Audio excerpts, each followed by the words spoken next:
Il y a tout juste 60 ans, le père Joseph Massier sauva une première fois la petite église envahie de lierre et de ronces.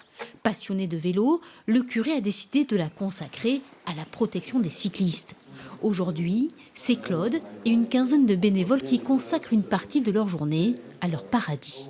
Il y a beaucoup de gens qui passent sur la route là, et qui voient notre ami cycliste ceinture nationale et qui s'arrêtent, qui découvrent. Au fil des décennies s'est accumulée ici l'histoire du cyclisme français. Le premier vélo du Tour, les maillots des légendes, les anquetilles d'Arrigade Poulidor sont passés en pèlerinage. Le Tour de France y a fait 5 étapes. J'ai des maillots de partout, de partout, de partout. Le dernier que j'ai reçu, c'est la Côte d'Ivoire, là-bas, qui est tout à fait derrière. J'en ai reçu cette semaine de Madagascar. J'en ai reçu d'Australie. Construite au XIVe siècle sur des ruines gallo-romaines, la chapelle ne peut plus faire face aux 20 000 visiteurs chaque année. Le second loto du patrimoine est le miracle que tout le monde attendait.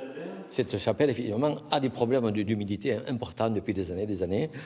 Donc on est conscient, vous voyez les carrelages, vous voyez les murs qui ruissellent quand il pleut, il n'y a pas d'aération.